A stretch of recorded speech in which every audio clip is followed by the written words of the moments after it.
Hey, hello? Yeah, it just kicked off again. Damn. Just like kicked off again. Yeah, sorry about that. Yeah. It's like I normally don't have this much trouble with the Skype and all that. Usually it's been working okay for me. But, Is your internet choppy right now or something? it seems like it's just acting funny. It's just cutting off and it'll come back there it on. goes again. Oh, it's cutting out now? Yeah. Oh, crap. Oh, well. Yeah. Cool. Yeah, is it any better now? Is it getting better or is it getting worse? It's going in and out. It's not my cell phone. My cell phone should be working fine. I'm getting good signals. Yeah, I can hear you really good. Oh, you can? Yeah, I can hear you just fine. Right. But I'm cutting out. All right, cool. So you're cutting out. I can hear most of what you say, though. Oh, okay. Yeah. Oh, go ahead.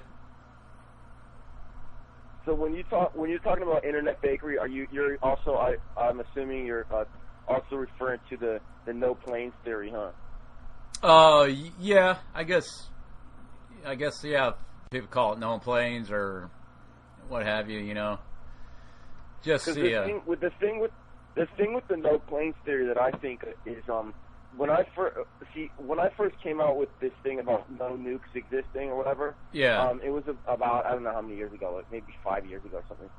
And I told it to these. I had a radio program, my own radio program. It was called Turn Speak, and I had these guys from Conspiracy Central on it. The guy that was like the guy who founded Conspiracy Central, his name's Mike or something.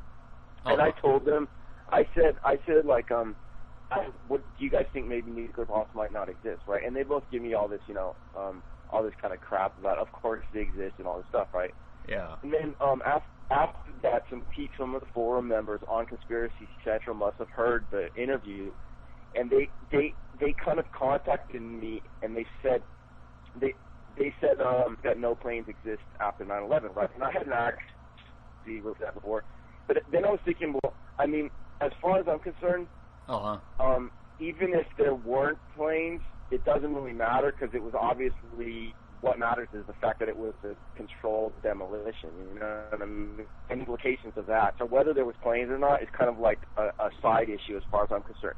Yeah. And then on top of that, the other thing is on top of that, I was actually, believe it or not, living in Tribeca in Lower Manhattan on 9/11, and I went out jogging that morning, and I actually stood there and watched the building like fall, and then I had to run away from the big white cloud that like came up West Side Highway or whatever. But the thing is, I actually didn't see any planes myself.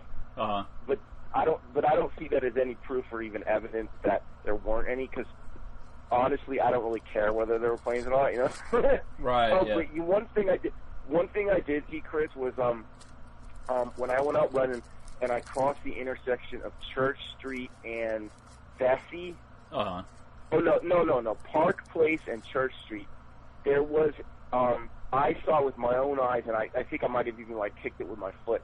I saw a small jet turbine. Okay, I'm not making it up. I swear. And I've written this before to like my grandfather and other people. Yeah. I came across this small jet turbine that was lying in the kind of near the corner of the north east corner of the intersection of Park Place and Church Street. And I looked up, and there was damage to this glass building, maybe about 20 stories up or something. And in my mind, I assumed that I imagined that this little jet turbine thing had like flown against that building and cracked those windows. I don't know whether it had anything to do with those windows being cracked or not, but I did see a little jet turbine, and it wasn't like a propeller. I'm not an engineer or anything, but it was definitely a jet turbine. So that's the only thing I have to say about the no planes thing, you know. Yeah. So, is it that? Now I've seen photographs of some sort of jet turbine that was it was underneath like some scaffolding, and it was, you seen that? Yeah, I seen photographs of it. It was like underneath some scaffolding, and it had some like yellow tape around it, and where they you know how they put up that yellow tape. It has got yellow tape, and it's kind of sitting on looked like a curb or sidewalk or. Yeah, it was near the sidewalk, and I do remember scaffolding on that corner. But I've never seen photographs of it, and it's just a memory I haven't. It's sticking in my head, and the size of it is the thing that stands out the most. I don't know how big a turbine is in a jet. Actually, I kind of do have an idea how big a turbine is in a commercial passenger jet, you know. And this was like way smaller than that. Yeah. This is the size of this is the size of like a I don't know, like the size of a motorcycle tire or something like that. Wow. Like, you know? Yeah, I can't really tell what size it is from the photographs because there's nothing really to give it, you know, scale. It doesn't look like it's off a jumbo jet. I mean, I wouldn't think that. I mean, I don't know. I'm like you. I'm not an engineer. I don't know. And as far as planes go, I wasn't there, so you know, I'm not going to be like sitting here saying, yeah, there was no planes or there was planes. Yeah, and I agree with you. Like, is that really just a side issue, red herring or whatever? Yeah, well, that's what I was going to say, Chris. Is that I think it might be a red herring. Not that you or anybody else that espouses the theory is trying to mislead me or anybody else, but I just think that some people have been misled by it because, and then you get into all this hologram stuff about planes being holograms and the footage is fake and all that stuff, and it's like, well, who cares? You know what I mean? Well, yeah. The real question is who put nanothermite in the World Trade Center towers. That's the question. You know what I mean? Everything else is like, who cares? You know? Yeah. Well, I'm kind of, you know, I don't. Well, you know, like I said, I don't know. So I mean, I just have to go off of what the media presents, and then you know, I've run across some video that I'm 100% convinced has been faked. You know, and you know, I have that on my YouTube channel. I have it's titled "The Video the FBI Doesn't Want You to See." Yeah, I saw that. I couldn't watch it because I don't have a good enough internet, but I did see it on your channel. Yeah, that's the one where it has like a 22-second sequence that repeats twice. It's like the exact same scene that you see some the footage is that part of it is just the street, and it looks like the camera operator or camera is from a vantage point of like a maybe a fire escape or some sort of balcony, external balcony on the side of a building, because it's like from higher above the street. You know what I mean? Yeah. And it's yeah. If you get a chance to look at it, you know, take a look at that if you get a chance. I'm convinced that's. I'm trying to get it. I'm trying to get your channel up right now, but it's my connection is too slow. Okay. Yeah, I don't have a connection. I'm just leeching off some neighbor's Wi-Fi. Well, you know, just to cut to the chase on that video. I mean, I ran across that. You know. The original is like almost 15 minutes long, and it's you know, it's supposedly like amateur video, and it shows like jumpers coming out, jumping from the towers and all that, you know, and then really? Yeah, and then like street activity, you know, around the surrounding area, you know, in Manhattan, and then that is toward the end, that part that repeats twice, and I'm convinced that it was some sort of error on the forgers. They overlooked having that extra sequence in, because on the second one it looks like they added camera motion, and they added where you could see the guy in the shot that's supposedly filming, or next to the guy who's filming, or whatever. Oh, really? Yeah, it's you know, I don't know. I mean, to me, it really looks like some sort of mistake that they forgot to take the other sequence out. You know what I'm saying? And then replace it, and they just put it on the other end. So it's like, so you kind of get an insight into the fakery, and I'm convinced that you know, that they probably use some sort of video forgery techniques that are quite a bit beyond what the average person is aware of, you know, like with having like photorealistic 3D environments to where you could create just about any kind of scenario and have it look photorealistic, you know. I believe that's... they could do that. They could do it. They could definitely do that if they wanted to, yeah. Well, yeah, you just look at the stuff that's Hollywood does, and it's not much of a stretch to think that, you know, the military or whoever carried that out or was, you know, involved in that had access to video software or computer software, computer programs, and then the much higher speed computers, much larger capacity, and that could... I mean, you can imagine them. You can imagine they're probably working on the next moon landing right now. You know, you know, or Mars or whatever. You know, I mean, there's a good example right there. I mean, like I always doubt the footage that they're supposedly getting from Mars. I mean, come on, man. That's like so far away. There's no way to have anything up there. You know. Yeah, I don't. Yeah, I wouldn't. I wouldn't buy that. They're just filming some desert again. You know. Yeah, could be, in some desert somewhere, and then they could just put some kind of a filter to make it look more red or whatever they wanted to do, you know.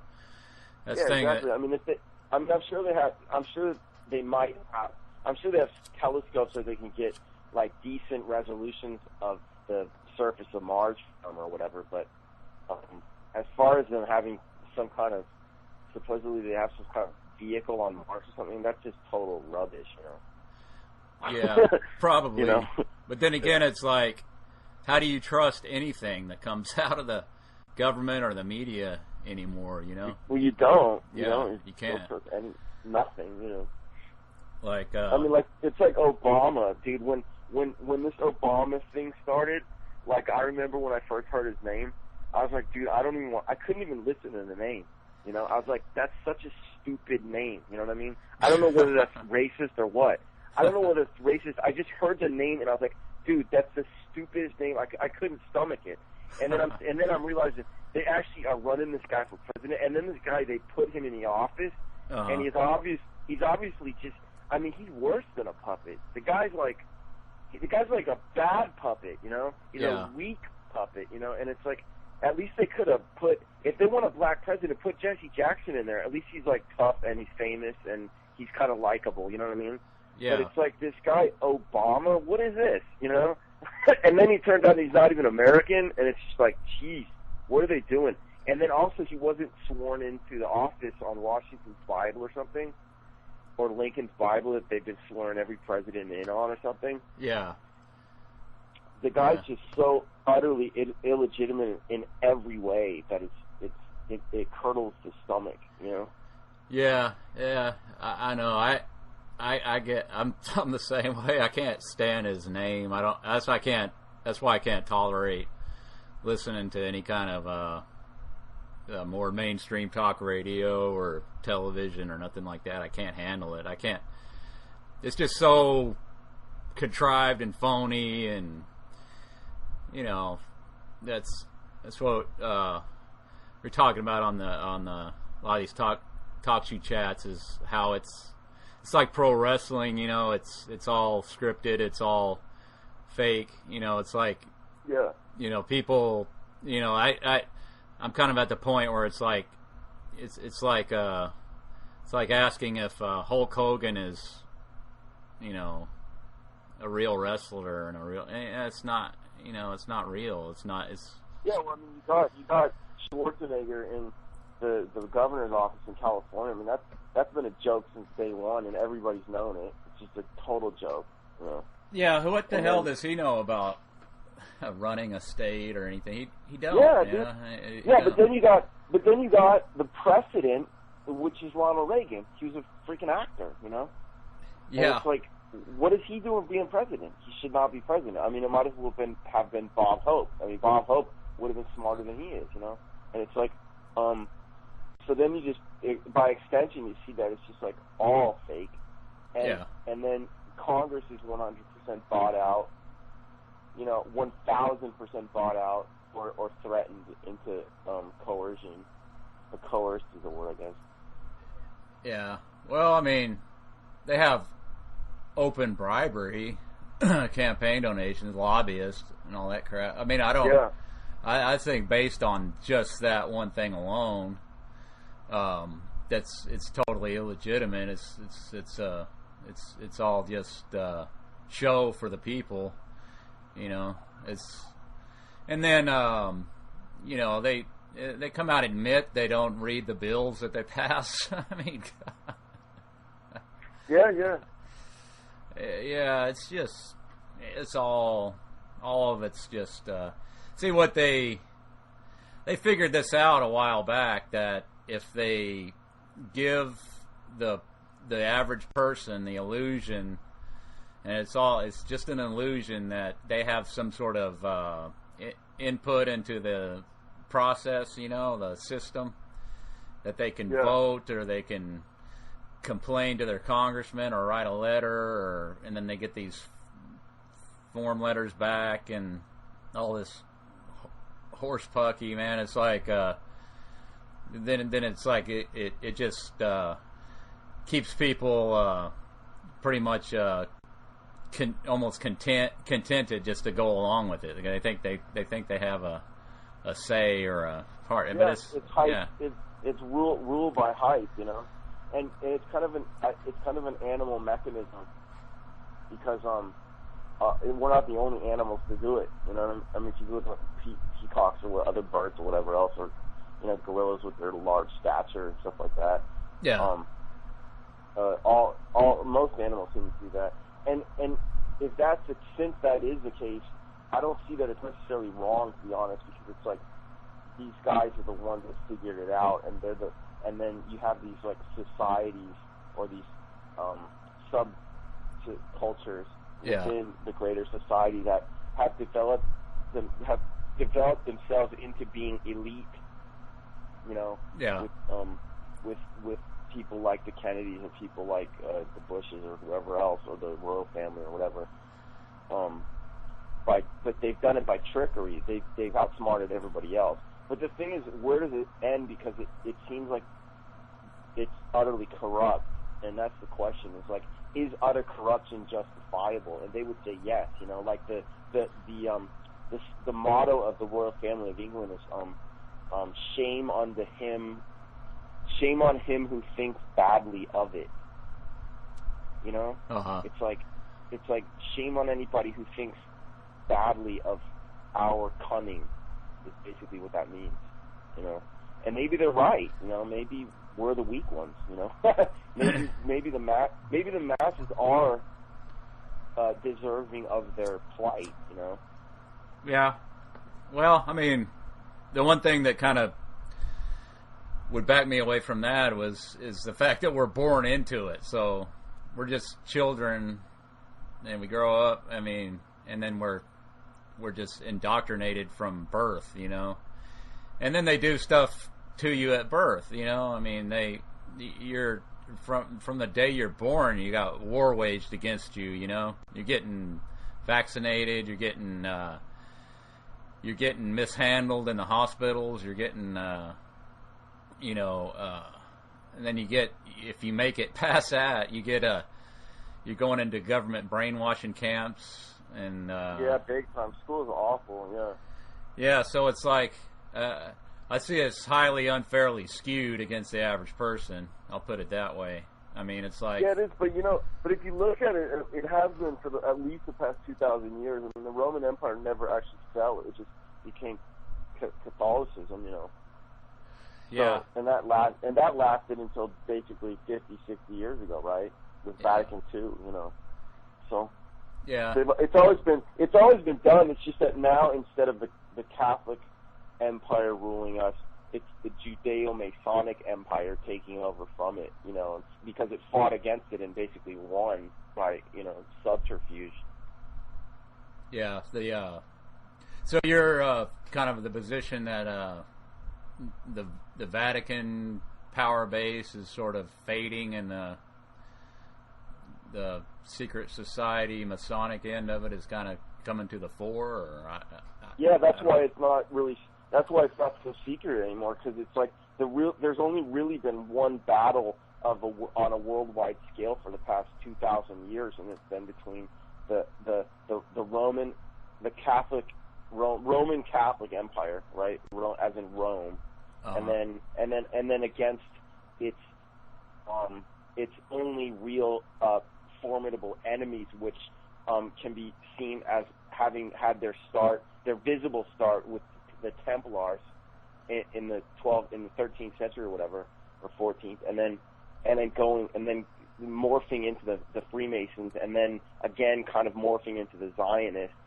And where the Jews fit into the Zionist Freemason thing, I don't know exactly, but it seems to have always been essentially just Kabbalists against the successful Cabal, which was then known as the Catholic Church, So it's really just powerful people against powerful people, and the way that they get their power is by any means necessary, every means necessary, Right. Yeah. Trickery, Yeah. Warfare, whatever else. Yeah. When any discussion of history is brought up, I'm kind of at the point where I hold that up to just skepticism. I don't know. I mean, we're told these different, even alternative history, the conspiratorial view of history.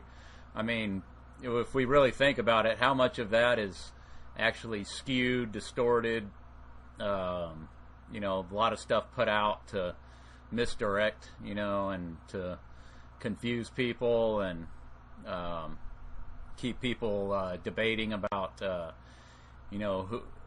where is the actual base of power in the world, and where does it come from, and where did it originate, and yeah, that stuff there is I don't know myself. I mean, of course I wasn't there when all these secret plans are laid out and all this stuff, and so I just can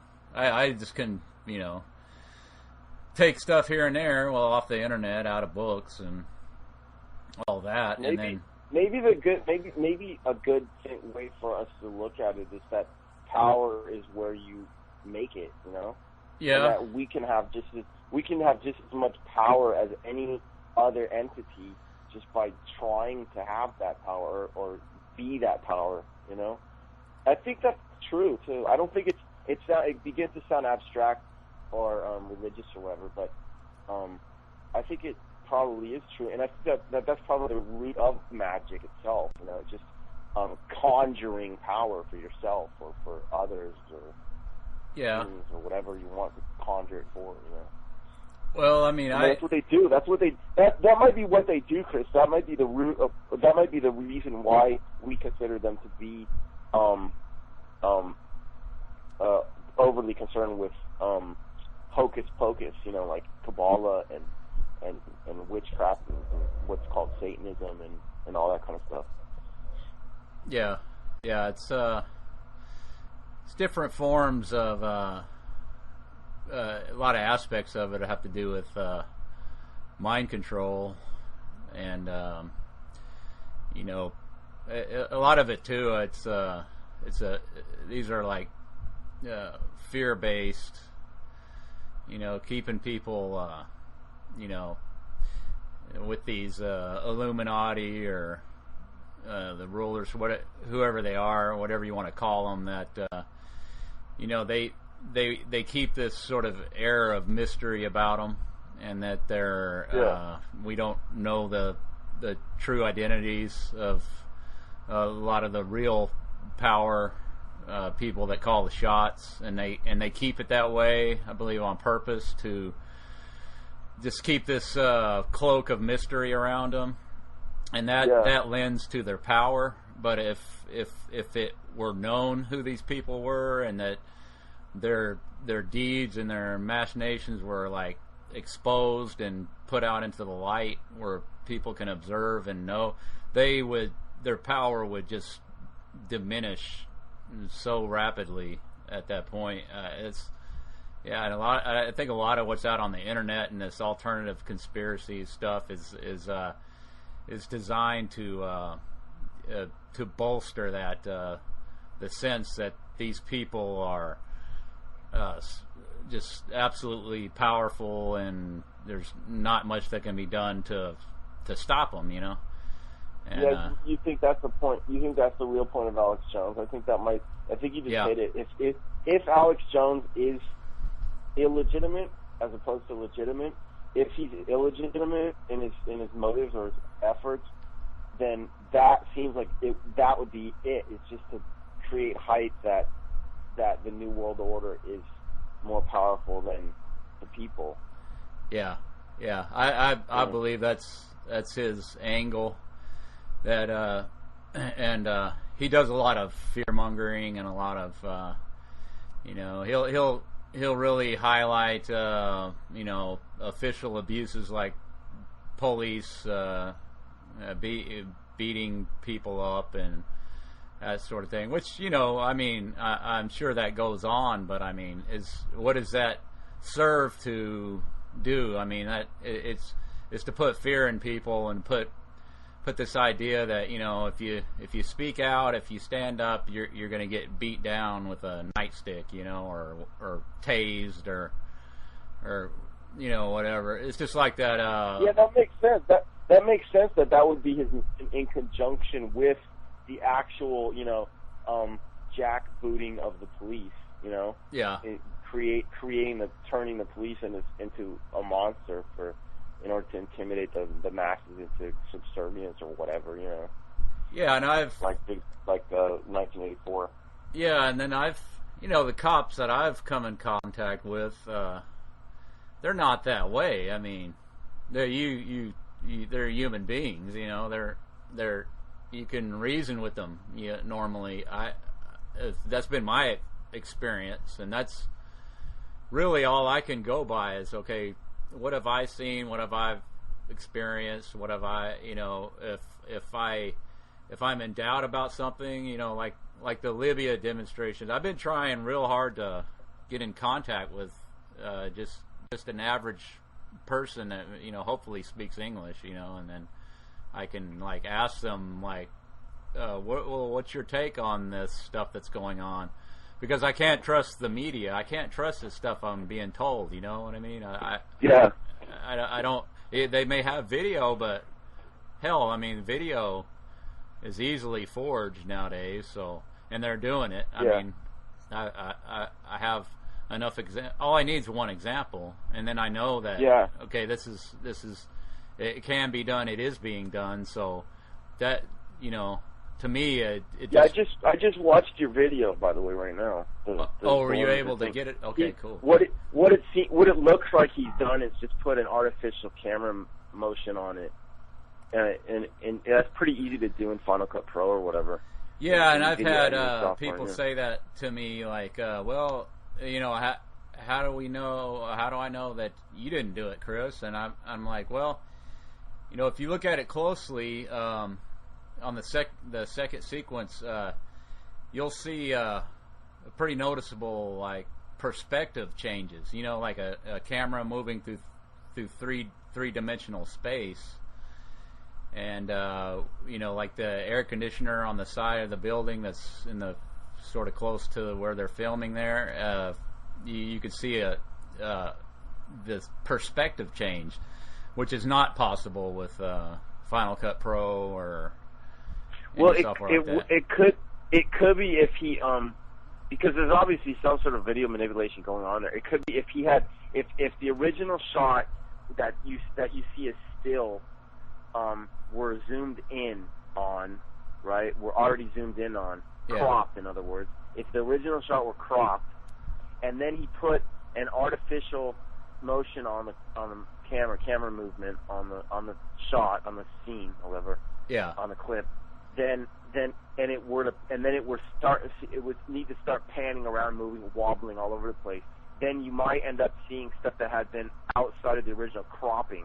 That could explain why. I mean, I need to look at what you're talking about, but I'm just saying that what that footage looks like to me is some guy that took footage of the thing. I don't know, because you were mentioning people dropping out of the thing. I don't know whether it's something added that would bring it into a whole other realm. But what it looks like to me is, it looks like to me some guy took some shots on the thing and then maybe was gonna do a documentary about 9/11 and wanted it to look more sensationalist, so he put some filters on it. Basically, that's what it looks like to me. Yeah, not that I'm doubting that he could have had nefarious motives. You know.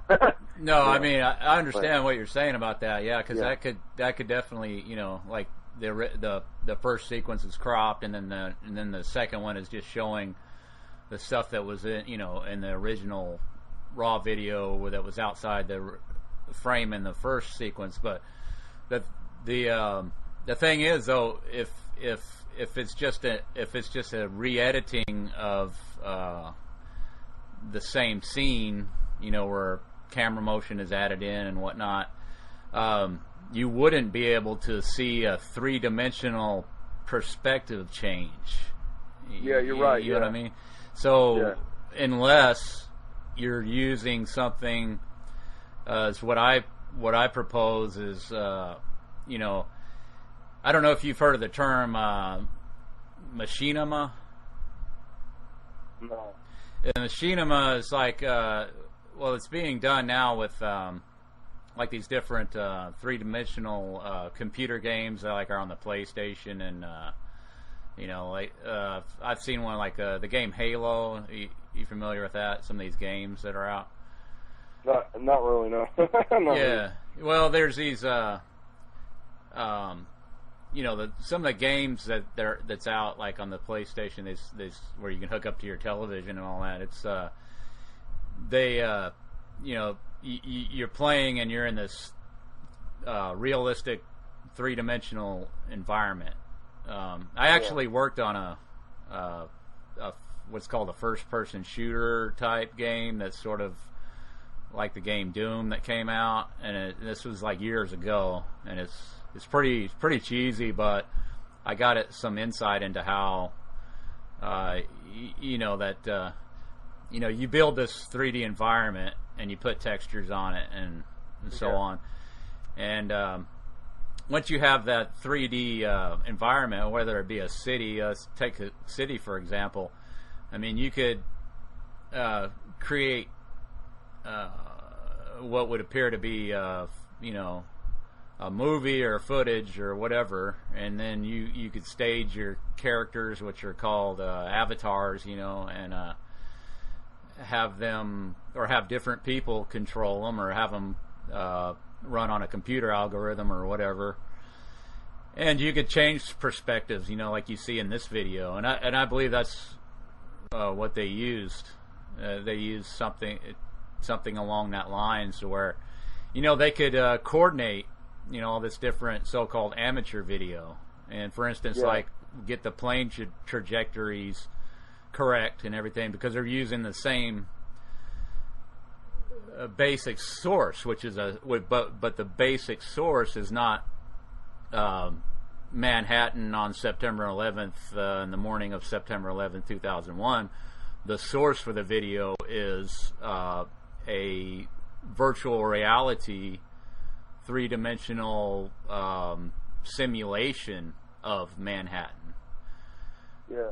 and it's photorealistic because I've dug up stuff where that is as far back as 1997, photorealistic buildings. This guy named Paul Devabeck supposedly developed the method for mapping textures on 3D rendered.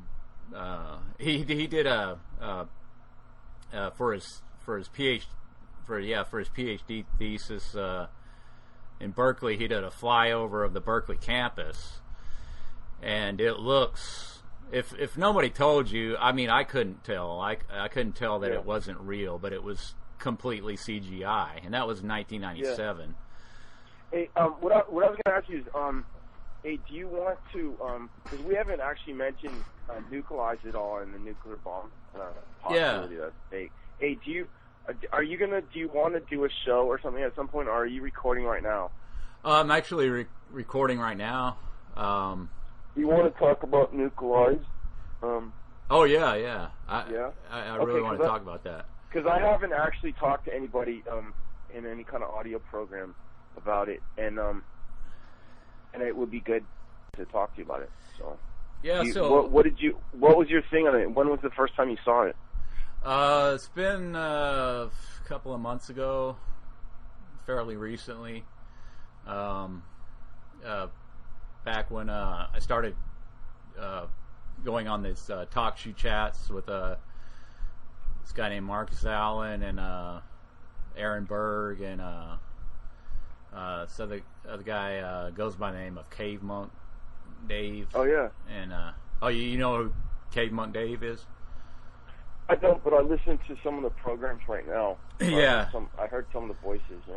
Yeah, and so we were talking about 9/11, different stuff, video fakery, media fakery, media stuff that's put out that's fake, and Marcus brought up Nuke Lies. He said, "Have you seen that video, Nuke Lies?" Because we were talking about nuclear weapons, and I said to Marcus, I said, I've been thinking for a while. About nuclear weapons. I said they wouldn't have to have all these stockpiles of weapons and positioned in all these missile silos around the world. All they need is the perception of it, Yeah, exactly. It's like, wasn't that quote? There's a quote on your YouTube page from Henry Kissinger stating something to that effect, like all you need, the truth doesn't matter. It's the perception of truth that matters. No, I don't have that on there, but I just saw that quote somewhere. I don't know where I saw it, but apparently, I mean, that's all that matters is if people believe it. Obviously, and everybody. Okay, like a few years, like I mentioned earlier, it's like 5 years ago or whatever, when I mentioned the possibility that nuclear bombs might not exist, I just got lambasted by everybody from every direction. Yeah. Luckily, within the past year, that's changed completely. People are just like, there's so much support for the idea now, and it's like cropped up on like dozens of forum topics and forums and stuff like that, and it's been the video's been featured on some like proper newspaper websites and stuff like that. So people are starting to wake up to the possibility that maybe just maybe nuclear bombs might not exist. Yeah. I mean, and it's just so ridiculous that they should have not considered it in the first place, as far as I'm concerned. Well, those videos, man, are so freaking excellent, dude. I mean, you just like straight to the point. You just show it. You're not putting a whole lot of speculation into it. You're just saying, "Hey, why is it like this?" And I was like, man, that's like spot on. Because like after I brought that up to Marcus, he like said, "Oh, you need to see Nuke Lies," and I said, "Well, I never heard of it." And so he sent me a link, and then later on after the chat, I watched it, and I said, "Holy crap, dude!" I mean, like it's obvious. They fake. It's the test, the test and the stuff they supposedly film. It's obviously fake. It's like it's just no denying it. I mean, you can't have the mushroom cloud coming up through clouds and not having the clouds disturbed. They're clouds. Yeah. Yeah, and if you take away nuclear bombs from the equation of world politics, it takes away all their power. It's like the whole pyramid crumbles because that's the cornerstone of the pyramid. Yeah, it's like it's their whole reason to have these large centralized governments. It's to if we don't, the Russians are gonna wipe us out, and then what are we gonna do? We got to have Star Wars. We got to have, and then that how do you have like a space-based missile defense unless you have some huge, powerful Department of Defense with some massive $1 trillion budget? Yeah, and you look at NASA, which is integrally associated with the arms industry and nuclear bomb propaganda, whatever. And you think about what NASA's done, and how basically what NASA must be is just a giant, colossal money laundering operation. Yeah. What else could it have done? I mean, NASA puts out some pretty pictures that they take through telescopes, but that doesn't cost trillions of dollars over a period of 80 years or whatever. No, right. Or I don't know how old it is, maybe 50 or whatever, 60 years or whatever. But I'm interested to know, when you guys did you guys ever discuss Nuke Lies or the possibility of nuclear bombs on your show, and like what were the comments from some of the other guys? Actually, that as I recall, we didn't really actually go into it too much. I mean, I think there were some other people that were on the call that commented on it, that they'd seen it. I think maybe Marcus talked about it on one of his previous talk shows, because he'd been doing it since I think 2008, and I haven't listened to all of them going back. Do you have any recollection, just the gist of what he said about it or what he thought about it? Did he basically agrees? Oh yeah.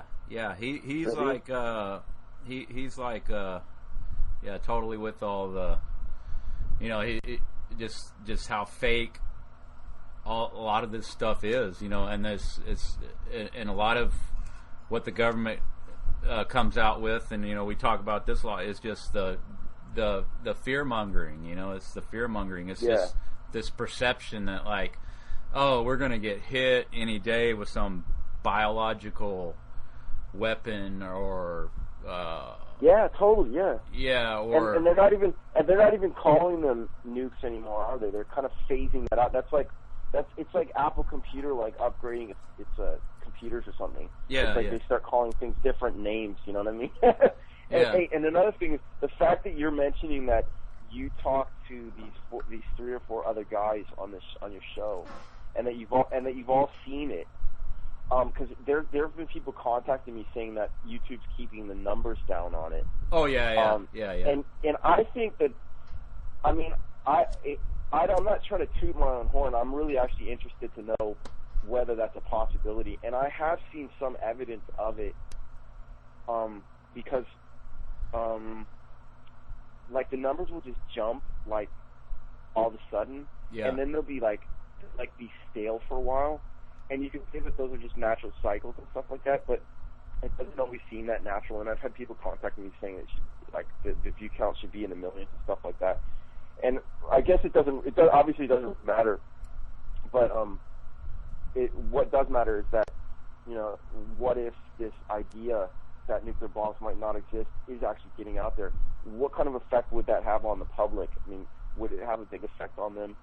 Would it change their perspective? But then you think, well, and I heard on this program I was just listening to with Marcus or whatever, he was talking about how everybody's a sheeple and they want to walk around like zombies or whatever he said. And I think that's pretty accurate. Like most people, even if you could convince them that nuclear bombs don't exist, which is a very important topic because it's the crux of world politics, like I said. Yeah. What effect is that actually going to have? Because all they're going to do is walk out their front door and go to Starbucks and read the paper and believe. They don't give a shit. You know what I mean? Right. They don't care, dude.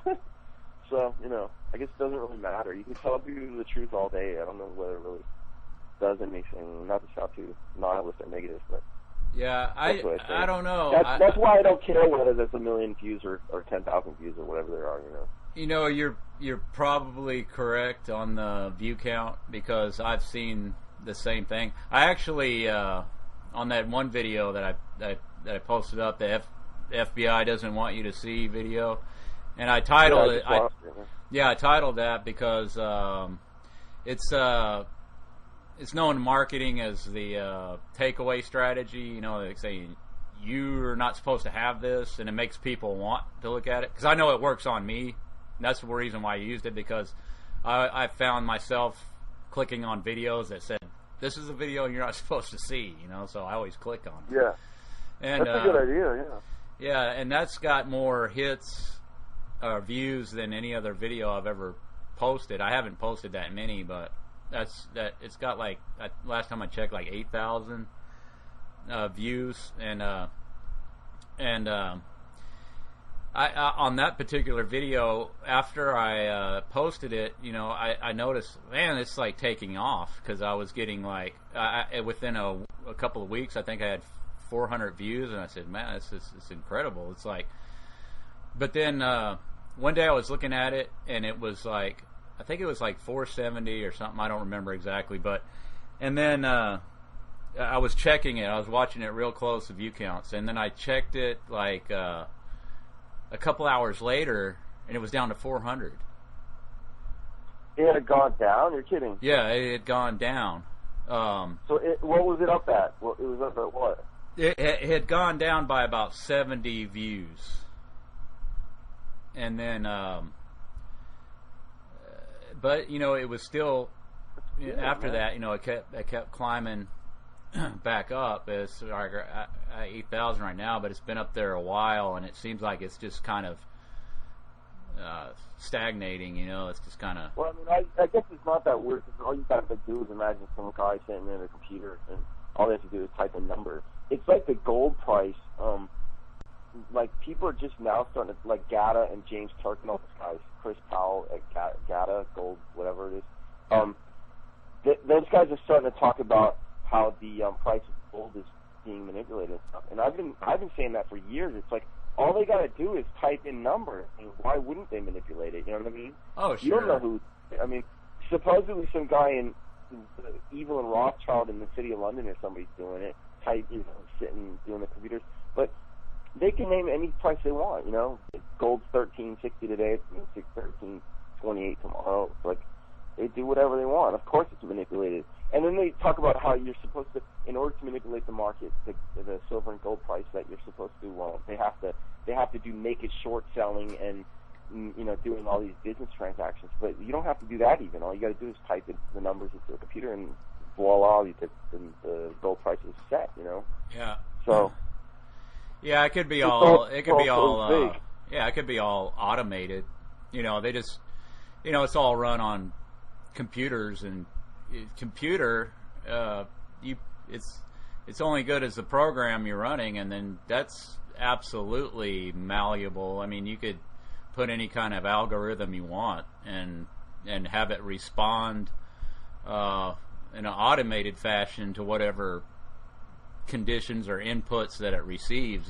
So it's the whole financial market and everything is, as far as I understand it, is completely rigged. I mean, it's yeah. Well, I mean, even that word rigged, the word they're using, that GATA's using, rigged, and it's that still implies that there's some kind of physical mechanism going on. Actual physical transactions that are influencing prices or whatever, stock prices or gold prices or whatever. Yeah. I don't even think that's even true anymore. I don't think that's true at all anymore. There are probably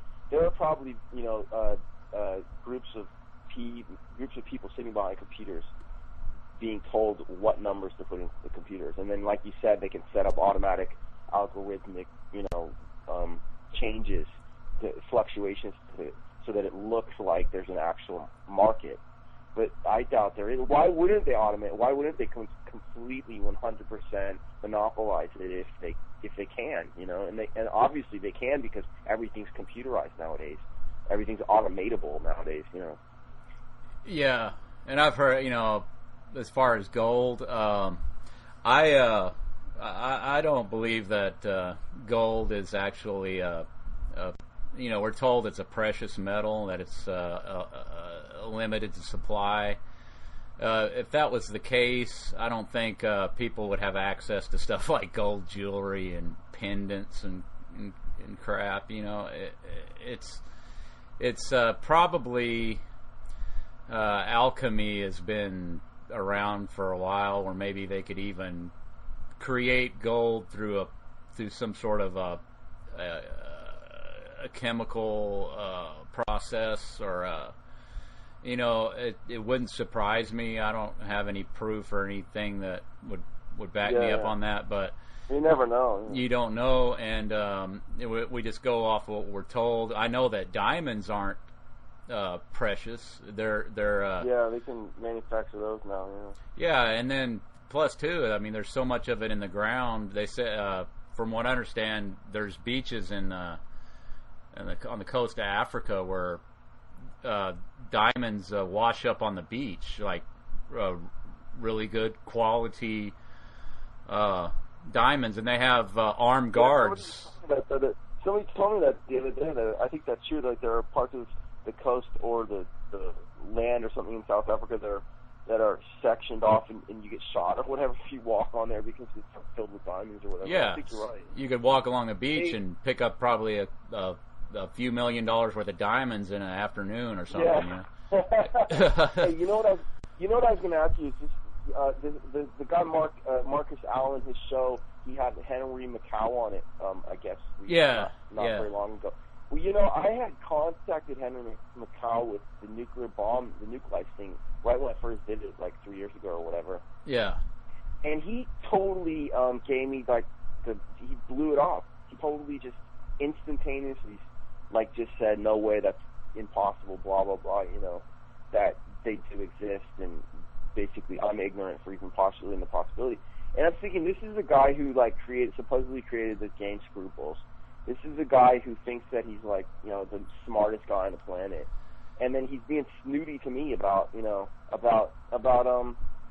Lies, about the possibility, about asking a question, And here he's asking all kinds of questions, postulating about what's going on with the Illuminati conspiracy and Zionists, and et cetera. Yeah. And he gets put forth a legitimate, innocent question about, I have no motive for asking the question other than just wanting to know the truth and not wanting to be monopolized by the slave masters. I don't want to be a slave, so I'm asking questions because if they don't have the power that they claim to have, then they maybe have less potential power over me.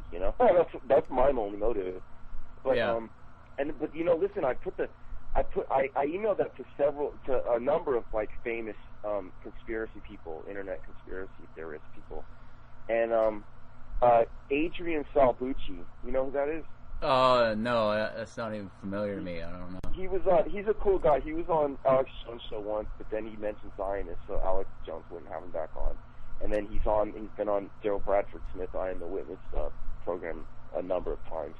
But he's this Argentinian guy. He's really logical. He's putting forth some kind of thing that he's come up with called the second.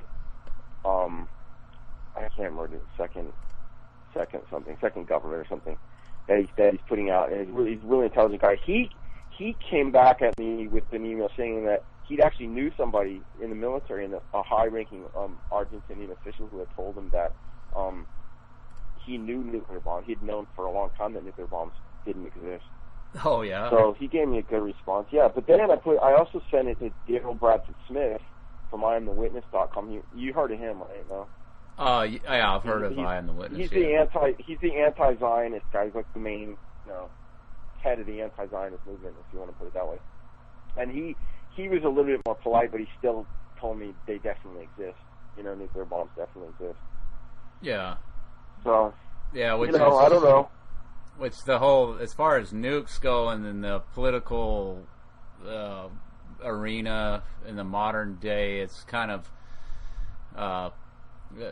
Israel is supposedly has all these nuclear weapons, and they have the perception of nuclear weapons, and I think Israel, the modern state of Israel, was it created in 1948 through the Rockefellers, through the United Nations, that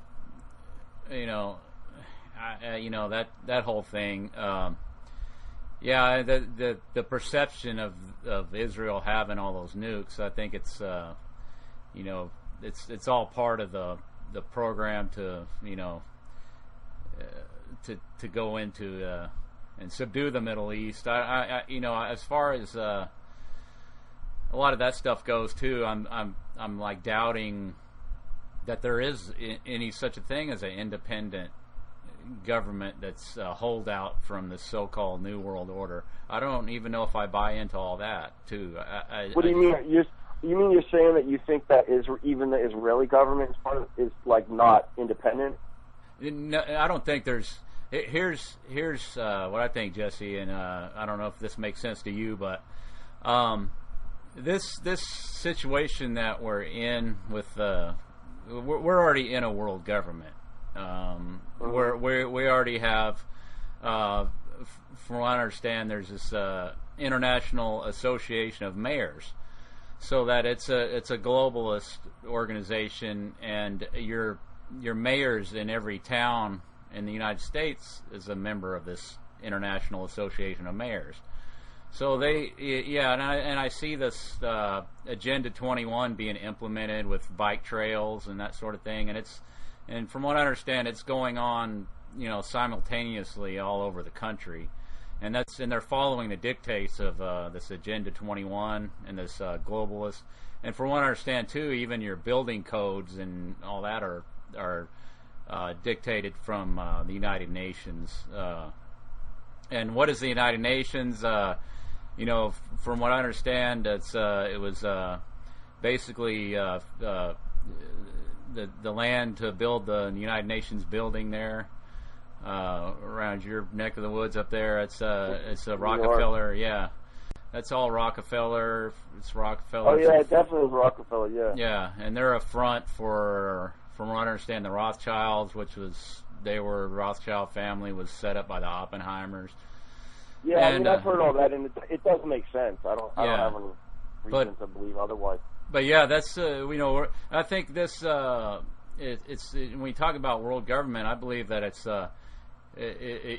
you'd exchange the word civilization for world government. Yeah, it goes as far back as that. I mean, as long as there's been this money system, which is a pure fiction, it's a scam. It always has been. I don't think there's ever been true money or a gold standard. Well, there was with the tally sticks in England. That was true money. The tally.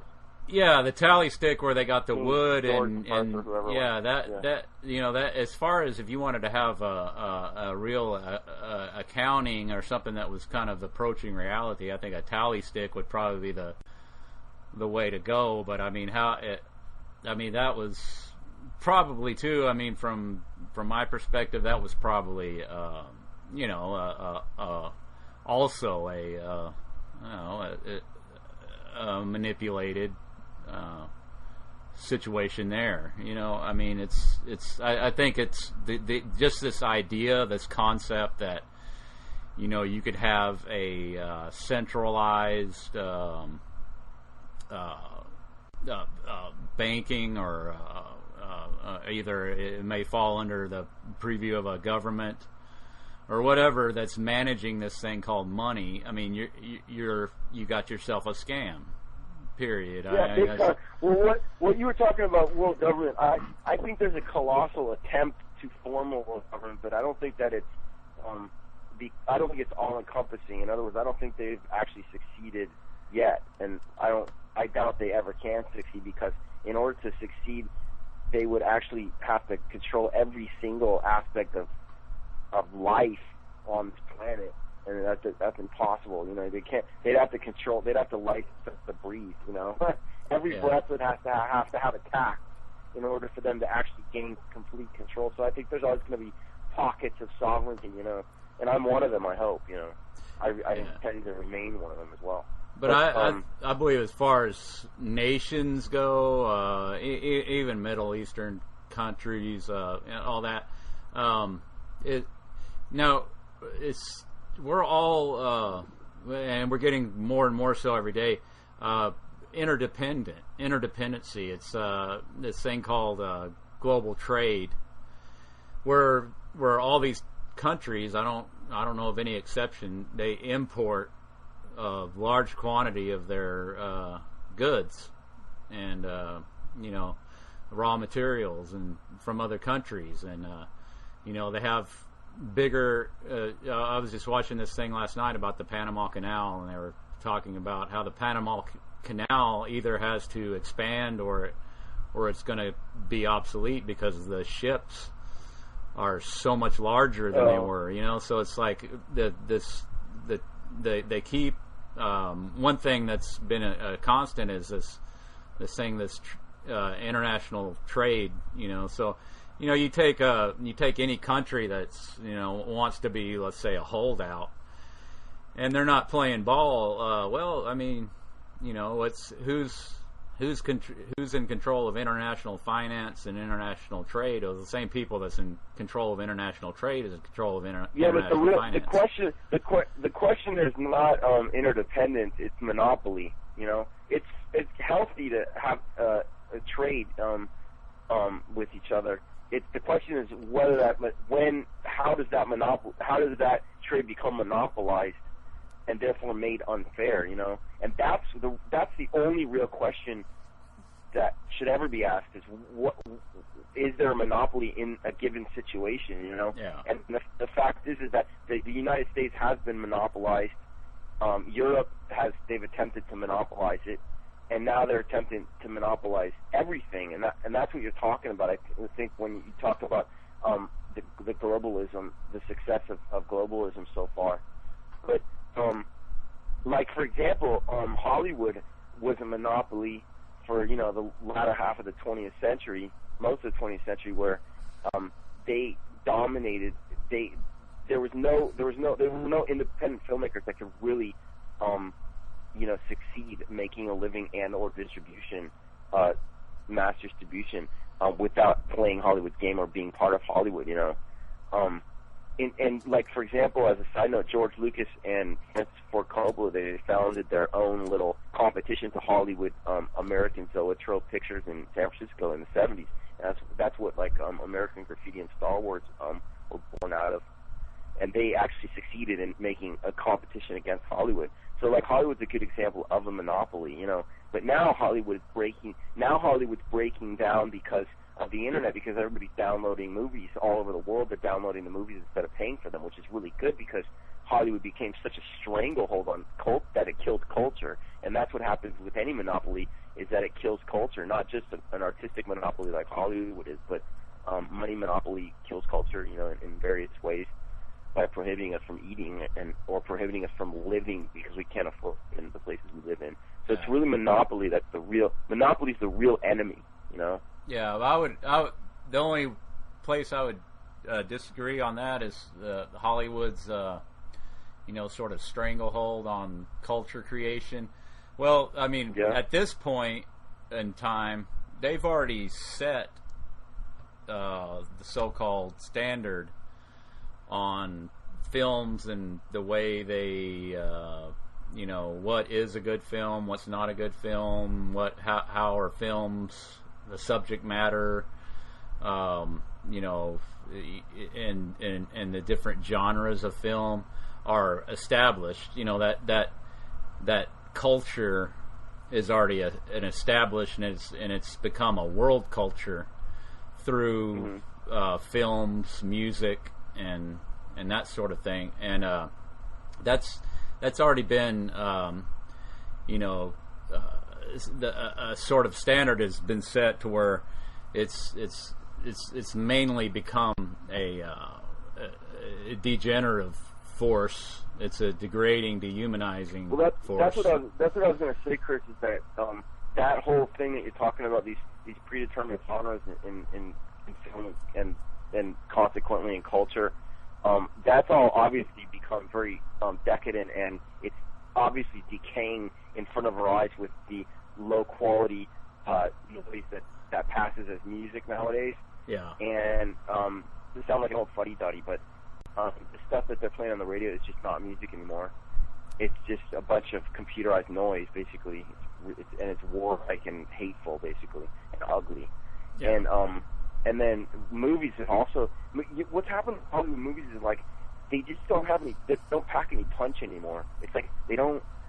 You see a movie and there's just nothing that makes you love it like we did with Raiders of the Lost Ark. Even though in retrospect, Raiders of the Lost Ark was propaganda, and so was Sound of Music, for that example. And they were both the same propaganda, which was essentially counter-Nazi propaganda or whatever, or Jewish suffering propaganda, or whatever you want to call it. You know? Yeah.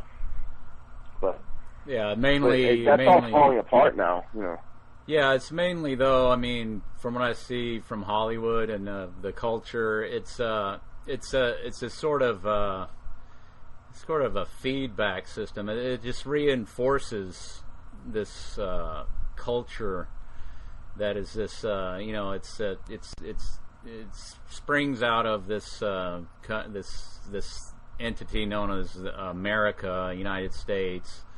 This concept, and it's and the values and the sort of thing that's portrayed and illustrated in motion pictures and stuff is it's the whole debate of does life imitate art or does art imitate life? Well, no, it's culture creation from the top down. That's what we've always had. It never came from the people. You mentioned America, and I want to make a comment basically on that. Is that I actually live in Europe most of the time, in England, and you hear people, not so much the English, but you hear more like the continental Europeans just talk crap about America and say all this kind of crap about how Americans are fat, etc. You've heard it all, and how we invade countries and all this crap.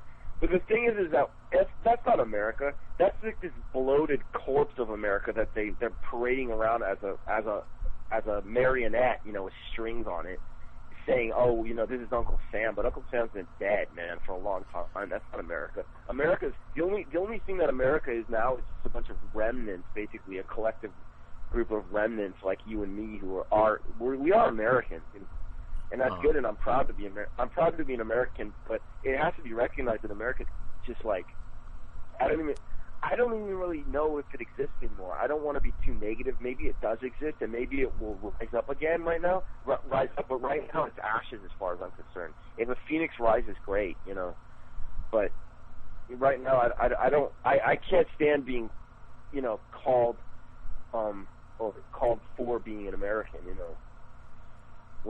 by ignorant people who just don't know what that means. Well, it's just they still think America's they still think America's like James Dean in New York and Hollywood and whatever else. But I don't know whether that exists anymore. It's just this image that was created, from Hollywood, and that's people's perception of this idea of this of a typical American.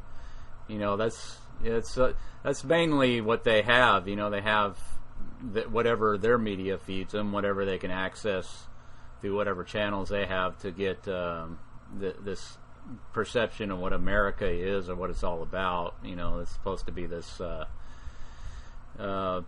championing of the individualistic ideas of and then. Well, I think there is still some of that.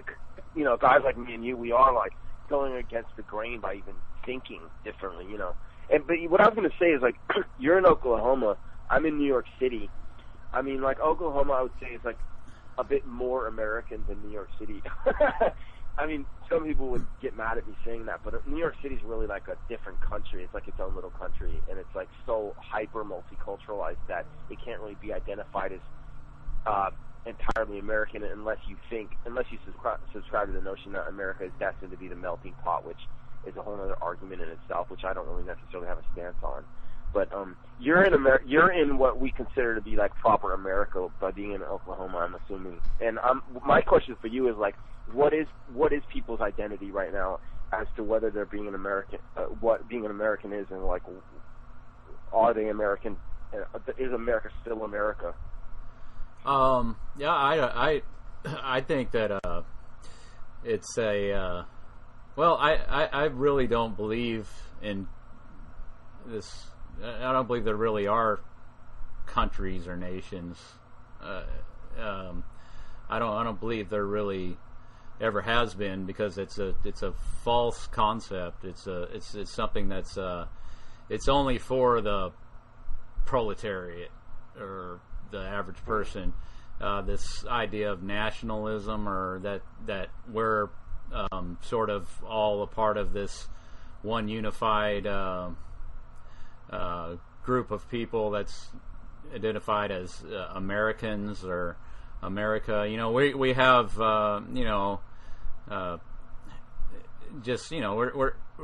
we have a set of laws. We have this idea of this Constitution and all this stuff. But I mean, do we really have that? I don't believe so. I don't believe that we ever really did. It was never anything that came from the people. It was always these founding fathers. The original Constitutional Convention was to be done in private, and you couldn't vote unless you were a landowner. You had no input or say. Yeah. People were excluded. I believe that's the true history of. You'd have to deal with that before you go into what actually is America. I don't think it ever was independent of the British Empire, or the Crown. The Crown Corporation. Yeah, which is integrated with the papacy and and all that. It never was. And with the Rothschilds and the upper echelons of Zionism as well. It never was. What do you think about Israel and its existence and its establishment and its goals? It's a psyop. It's a as far as these people that are referred to as the Jews, and I don't buy into that. I don't. Unless there's something that I'm unaware of where they're like can go into the DNA and get your exact lineage and all that, I think it's a moot point, because are they Ashkenazi Jews or Khazarian Jews, or what are the different Jew types, and where do they originate, and where do they? I don't know. I think it's all because racism is divide and conquer. That's all it is. I mean, that's. I think.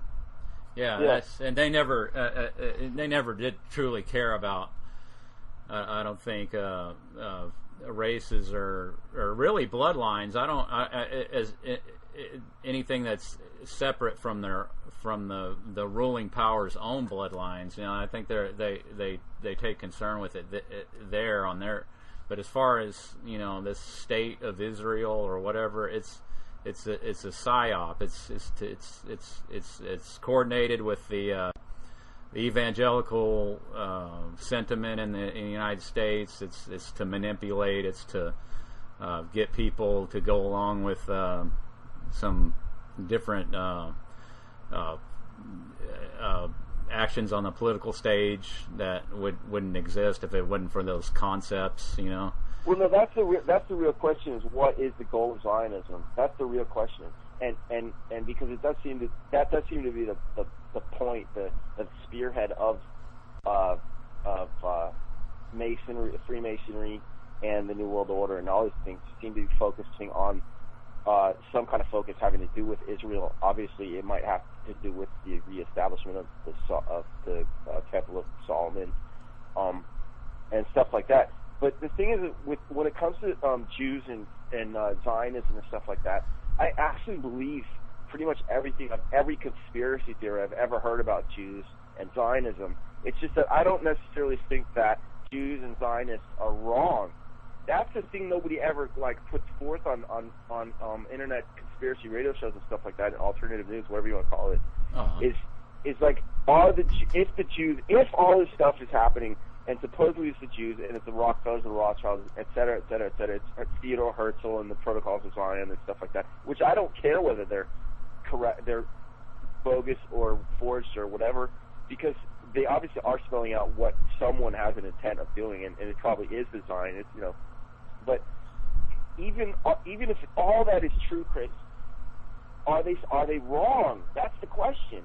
And the only kind of postulation I could put forth having to do with that question is, they operate, as I mentioned before, they operate by any means necessary. I mean, we associate that quote with Malcolm X, but he was probably he either didn't write that or he was just parroting something that he had heard from some Zionists, because they're the real, you know, the Sabbateans, the left-hand path, all that kind of stuff.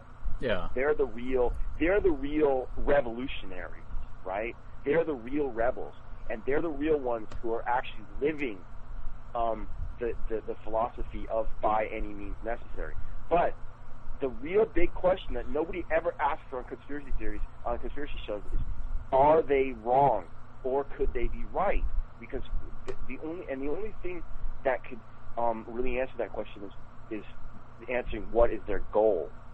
And the side issue is whether that philosophy is wrong or not. Obviously, that philosophy is probably not Christian or Muslim, you know, to by any means necessary. And Christians and Muslims could, you know, say that that's an immoral or ungodly or anti-Christian or anti-Muslim or heathen or infidel life practice by any means necessary. But maybe practicing the by any means necessary thing is the correct thing to do in life, and maybe everyone who goes against it is actually the one who's a fearmonger and therefore probably wrong. So what do you say? What do you say the goals of Zionism? What is your take on what is their ultimate goal? I'm no expert on that, but I'll excuse myself to an extent by stating that the reason I'm not an expert on it, and I probably would be more of an expert on it, is because there's such a lack of information out there as to what the reason is for the reestablishment of Solomon's Temple and its contents, which is the Holy of Holies, right? Why do they want, if that's their goal, which it seems to be, why do they want to achieve it?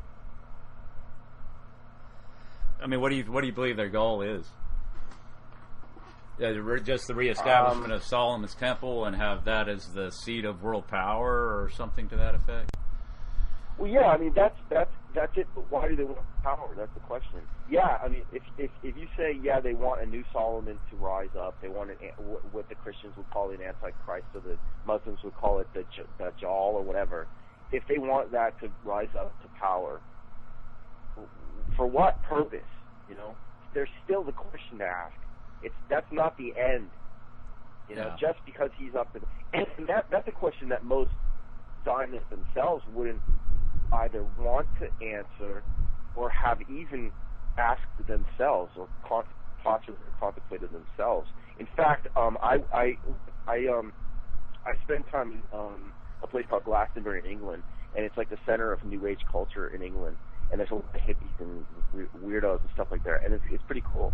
And there's this guy that I actually became kind of friends with. His name's Hein, and he's a kosher slaughtering. He slaughters kosher animals or whatever, right? But I'm a vegetarian. I find that abhorrent, but he's an interesting guy. And we got into a really heated discussion in front of other people at this spring called the White Spring, and we got into discussion about why do we need an intermediary, right? Why do we need God? Almost is the question. And he actually couldn't prove why that's necessary, and it what's the word, flustered him. He couldn't figure it out. So my point for bringing that little side issue up, story up, is because my point is that all of these people that are claiming the Jews this, the Jews that, the Zionists this, the Zionists that, I agree that they are complicit and probably instrumental and maybe even the originators of a lot of what we consider to be problems in the world today, and they do dismantle societies left and right with their revolutions and their subversion, right? But even they don't seem to really exercise the true postulation as to why they are doing what they're doing. So, well, I mean, the way I would look at that is, if their methodology is subterfuge, trickery, treachery, underhanded dealing, scams, lies, manipulation, I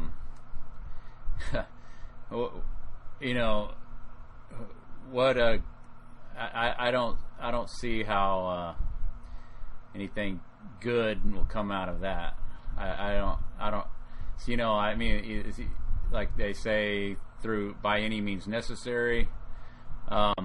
It's those people who employ those tactics are going to ultimately become victims of it themselves, because because if you live by the sword, you die by the sword, right? Yeah, of course. I mean, if you have this conspiracy, which is what it is, and they employ those methods, they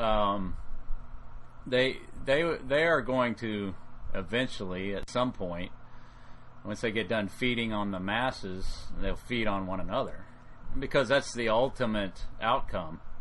And I see it as I don't know of any other way to see it as a satanic or a demonic influence, because it's anti-human life ultimately. Because when somebody deals in lies, they deal in murder and all forms of treachery and underhandedness. I mean, that's you can't build anything that's worthwhile on that. Well, there was some Roman philosopher, right? I don't know who it was. Somebody like Virgil or somebody, right? There was some Roman philosopher who pondered on the idea of sex, that it's the male's obligation to it's not to get too graphic, but essentially in order to create in order to satisfy the woman, it's the male's obligation to disregard her. And that's what I'm thinking, maybe that now follow with me for a while, because it might sound like I'm going off on a tangent, but I really do believe that this is a possibility. That I believe that the actual function of Judaism, or whatever you want to call it, within society, at large, society, in world society, that the possible function of it is in order to essentially kind of like impregnate culture by kind of almost by raping it. I know this is getting kind of graphic, and but it's almost like they push change, and that kind of lends itself towards this notion that Obama's campaign mantra was change, because I think that's actually what's going on right now with the changing of the age of Pisces to the age of Aquarius in 2012, which is change. And I think what the point and the real purpose of Judaism is essentially to act as the male drive within society, and the correlation to what you were talking about, treacherous activity, and just amorality. The correlation is to this citing this Roman philosopher stating basically what they have to do is just disregard all of the fear of the masses, and all of the disdain that the masses have for their activities, for the Jews' activities, in order to punch through,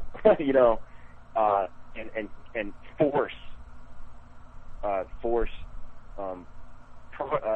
progress and evolution, force evolution. That's what I think is possible. What do you think about that? Do you think that that's something that? Yeah, am I communicating something that sounds possible? Sounds logical? Well, I don't agree with any. You know, I mean, just like I was saying, I mean, it's if they're, you know, the methods that they are employing to bring about whatever it is they're trying to bring about. I mean, the sort of world utopia, is that would you say is that's kind of what the end goal is to bring about? Yeah, but we're all utopianists. You know, I think we all seek. I think as much as we want to not be part of a collective, because I'm very much an individualist. I don't like collectivization or consensus. I still have this inherent need as a human being to try to create a utopia. Yeah, well, I mean, you know, if that's the goal, the Zionist goal, or the New World Order, Illuminati, or whatever you want to call it, and you know, it's through by any means necessary. I think they're going to have a shit pile when they're done, just to put it that way. That's all they're going to have, man.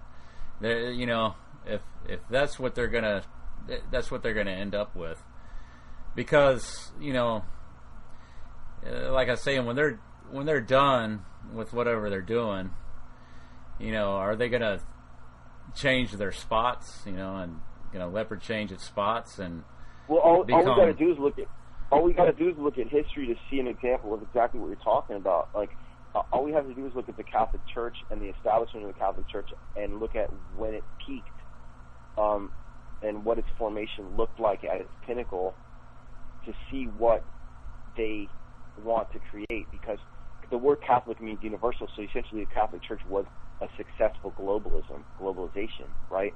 And essentially what they're trying to do right now is everything's in turmoil, just like it was around the time of Christ 2,000 years ago, because the age is changing from one to another age, regardless of whether you want to believe in astrology or not, or whatever. But anyways, the ages are changing, so what their goal is to create the globalization, the Catholicism for the new age. And so when you say that their efforts will invariably end in chaos or destruction, that may be true, but it's also what they also seek to create order out of chaos. That's why it's their mantra, you know. Yeah. So their order can manifest itself in a new Catholic Church, in a new globalization. And when I say Catholic Church, I don't mean the same as it was Catholic time around. Catholic meaning universality. Universal. Yeah, that's what Catholic means. Right. Yeah, universal. Right. Yeah. Well, I mean, I don't know. You seeing that as a good thing, possibly? No, I'm seeing it as well. I mean, you asked that question, and it's funny because I was just talking to somebody who's Catholic yesterday, and I was saying, and they asked me, "What do you think about Catholics?" And I said, because I'm not Catholic, but I went to Catholic school. And I said, I was actually raised in a Hindu cult in California, but that's a different thing. But I said to them, what I like about Catholics is that Catholics are nice, and they and they're like clean, or clean in their spirit, kind of, and they can be kind. I mean, these are obviously huge generalizations, but that's how I see it, you know. So maybe after all of this chaos happens right now that we're in right now, and that seems to be going downhill, spiraling down into December 21st, 2012, and then hopefully that's the beginning of the new era. Maybe this chaos will develop into a new universal order, a new world order, you know, just like Alex Jones is constantly harping on about. And maybe at that point, people will begin to behave themselves again. But then you get into the question, well, do I want to be a sheeple? Because that's what Catholics are. They're sheeple. It's literally a religion of sheeple. You know, they were all lambs to the slaughter, being shepherded around by the Pope under the guise of being the representative of Jesus Christ. You know, and do I want to be one of those people? Because if you look at the pinnacle of the Catholic Church, the peak of the Catholic Church correlated with the depths of the Dark Ages as well. You know, they went hand in hand. They were the same thing. So that means that the more successful the globalization becomes, the more cattle-like the masses become. And I don't want to be one of those. Do you? No, I don't think you do. You know. So what's the I don't know what the possibilities are. Just remain outside of the loop and be a freak your entire life. You know, that's the only thing you can do is just stay, you know, be a tinfoil hat wearer forever. You know, I don't know. Yeah, I mean, all I have is my own integrity and my own, you know, ability to think, you know, and then I try to break out of anything that's based on a falsehood or something that's been told or taught me that's not beneficial or not true, you know. Yeah. And and you know, like your video exposing the fakeness of the nuclear bomb test and all that. I mean, I think that's, you know, to question this stuff, to question this this so-called reality that we're fed, and then to not give it power by giving it my thoughts, giving it my emotions and feelings, and be able to detach myself from that by knowing the truth. I think that in and of itself right there is valuable. When I learn something and then I learn that it's learn the truth about something that I've a belief that I've held that was wrong, and to be able to change it and to be able to have something that I can point to in something and say, this is why it's wrong, this is, you know, this is why I believe that we're taught this, and this is you know, it's based on a lie, and it's just one less lie that I believe. I believe that I have to continually make that progress. That's the sense that I get. I believe that, you know, there's definitely no doubt a creator God, you know, that put all this here, you know, this world, this planet, whatever, the universe, you know. There's no doubt in my mind. I don't doubt the existence of God, and so when I look at things that I can observe with my own eyes, I can go out into the natural world, you know, the world of forests and animals, and, you know, oceans, and, you know, that's it all follows certain dictates, you know, everything does, you know, and it's and there's a definite order that's been put forth, and that there's no real debate about it. It is what it is, you know. It's just not. And the animals don't debate about what they're going to do. They just do it, you know. It's put in them to do what they do, their instinct or what have you. So, you know, it speaks to a certain order of things. And where I see things going as far as humankind, or the human species, if you want to call it that, I don't believe in evolution. I don't believe that it ever happened. You know, for one thing, there's no evidence for it as having happened or continued today.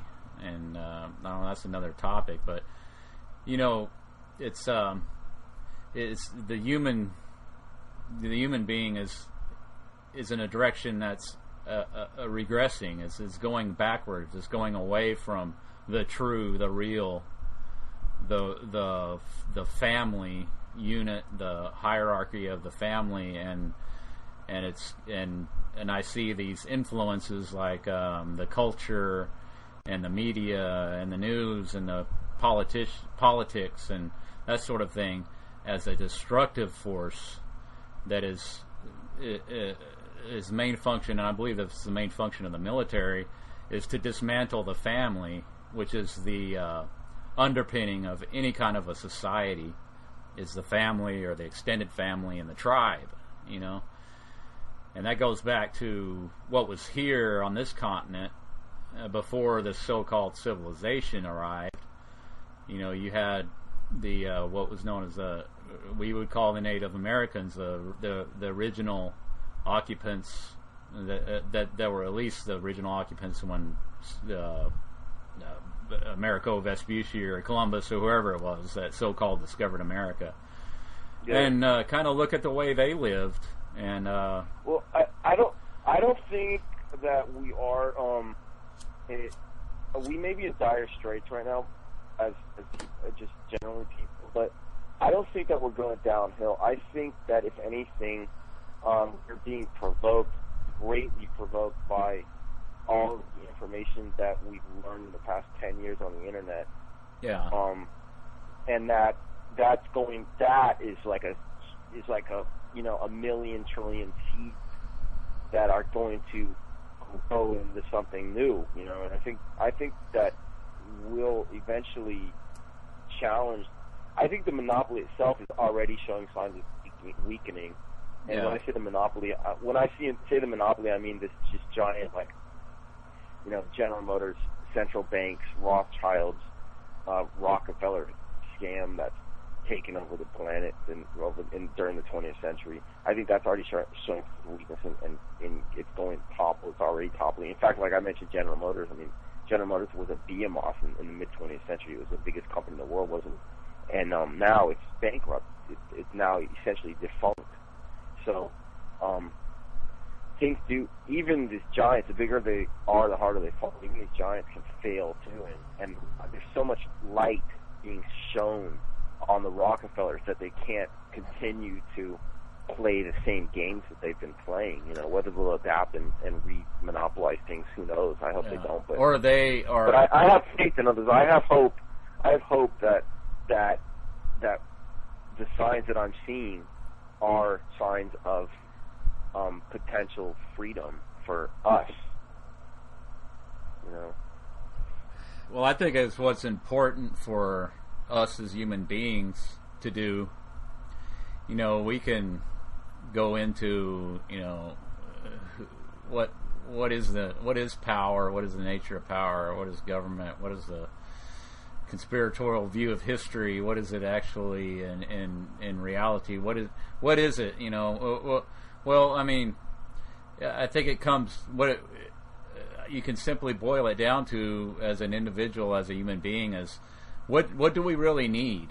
What do we really need? I think if there's going to be an actual change, an actual departure from this, it has to come from each individual, because we're all individuals. But then we have to.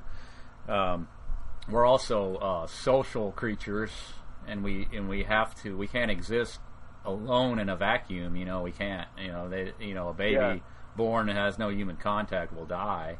That's proven. What is it that there's that quote, "Be the change you want to see in the world," or something like that. Right, and then that comes from getting our individual priorities straight. Like, what do we really want? Well, do our wants and desires are they consistent and congruent with our needs? I think that's where we're screwed up. We don't. Yeah. We've been in this system, like I was saying, we were born into this system, and that's all we know. We don't know anything else. Well, you know, and we're told that it's desirable, this so-called progress, this thing called civilization, this thing. Well, what is it? What is it exactly? I see it, and I'm 42 years old. Shit, I don't even know how old I am. Yeah, I'm 42 years old, and And I was speaking to my mother last week, and she brought up something I thought it was absolutely spot on. Is she quoted somebody she read somewhere and said, they said the older I get, the more I see that it's something to the effect. I'm just paraphrasing, but it's like the older I get, the more I see that things don't make sense, more or less. It's like the way that we live, the way that we go about our daily lives, the stuff that we have to deal with every day. It's what is it that what it's everything. Mostly we're occupying our time with and our thoughts, and that occupies our mind space. Is frivolity. It's not necessary. It's not. I mean, civilization is only good if it's beneficial. Otherwise, it's bad. And our civilization has become corrupt, so it's basically become bad. Because if a civilization, if strong men have to act like weak girls in order to survive in a civilization, it means that they're cowed. And that's not good. That's not a good civilization. And the fact of the matter is that American white males have just become like, pissing pots for the rest of people in America, especially women.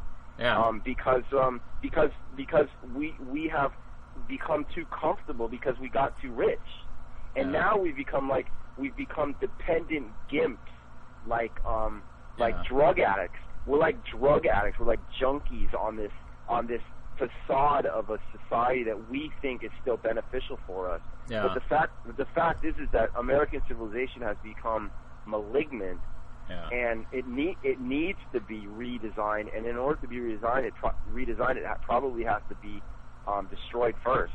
And it's obvious that American society, as we know it, is in the process of destruction, is in the process of decay. And it has been for decades now. Yeah, I don't. Where I would disagree on that is that this idea that it ever was beneficial. I think it. I think that what you speak of there with the condition of the average white male, I think that's just a byproduct of this thing called civilization. You're going to have that. That's going to be the ultimate outcome, and that's just a symptom of this undermining of the human being, the human soul, the degradation, the decline. We're ever going into this decline as our accessibility to these trinkets, these baubles, this cheap food and everything. What's the alternative though? What is the alternative to civilization? In other words, what is the alternative to collectivism? Because that is a question that I really ask myself constantly. It's like I don't want to be antisocial because I do enjoy the company of other people, and yet I most certainly do not want to be subject to a collective. And I don't want to be subject to anything for that matter. I don't ever want to be subject to anybody for anything. You know what I mean? I really am that hyper independent, and I sometimes view it as a handicap. But what I'm asking is, have you ever contemplated what there may be as an alternative to collectivism? Well, this is where I would part company probably with most people. A good trend for me would be to see donkey carts instead of cars. Really? Yeah. Where you start to see more of what would be known as what would be called as a third world condition, going towards a situation where you have a return to the tribe, the family, the extended family. Well, I mean, but that exists. That exists. I mean, first of all, that the common term for that would be Ludditism, right? Being a Luddite, right? Taking a Luddite. And I'm not saying it's wrong or right. I'm just saying it already exists with the Amish. It already exists in Mennonites. Yeah, that's more towards is it successful? that. Yeah. It is successful in some ways, but it's unsuccessful in others. Well, if you look at like go ahead. Go ahead. Go ahead. Finish your point. Well, what I was going to say is maybe it's. I mean, what happens if you have a hyper open situation in a given society is that it becomes like Herod's court, and like what I was saying, where New York has just become too hyper multicultural, where multiculturalism itself becomes a vice, and it's an enforced vice almost. It's worse than communism. Like you can't say certain things, you can't think certain things, you can't be certain things, including you can't really be a white male, because your very existence as a white male in a hyper multicultural environment is an affront to everyone in that environment. Because you represent strength against that, you do. But then the opposite of that is like total lack of progress. Regardless of whether you believe in progress or not, but total lack of progress, total lack of even development or evolution or anything you want to say. So I think maybe the answer to what our question in our what we're talking about is that like everything else in nature, it requires moderation and balance, and you don't want to go totally in the direction of Herod's court, but then in the other direction, you don't want to go in the direction of being a miser, a Luddite miser, where everything is unacceptable, well, and that just creates utter misery and stagnation. No, I don't agree. I don't think. Here's the thing. We're it's just going back to how we've been conditioned. We've been brainwashed. We have this stuff pummeling our head, like these ideas that multiculturalism is desirable, and that it's multiculturalism is something that's antithetical to racism, which is false. Yeah, you're right. You're right. It's a falsehood. Right. I mean, it's is racist. Yeah, it's a falsehood. I mean, multiculturalism is not good, as far as I'm concerned. It's not because that I don't want to have any dealings with other cultures at all. It has nothing to do with that. No. I don't have to. Yeah. I don't have to hate you to not want to live with you. You know what I mean? It's like yeah. We don't have to. What is this? What is this thing? This multiculturalism thing? It's like it's really multiculturalism is the exact opposite. It's just like all that doublespeak in 1984. It's the exact opposite of what the perception of it in our minds. Yeah, that's what I was just going to say. Is that multiculturalism is not multicultural. It's the destruction because of multicultural culture. Destroys all of the cultures. Yeah, it destroys all of multiple. Yeah, exactly. Yeah, exactly. And then it creates no culture. Yeah, it creates and I'll tell you something. Having lived in England for like 7 years now or something like that, I come back to America, and I see how it's developing into this hyper mediocre, if that's a term, just super extremely mediocre country, headed by a mediocre president. And part of that mediocrity, the ingredients of that mediocrity, are the enforced multiculturalism, because it puts the lowest common denominator up front, and in the workplace and on the street, and now even in the White House, and it's that mediocrity that I find so abhorrent and disgusting and repulsive. Yeah. It's not black people, it's not Jews, it's not Chinese people, it's not white people.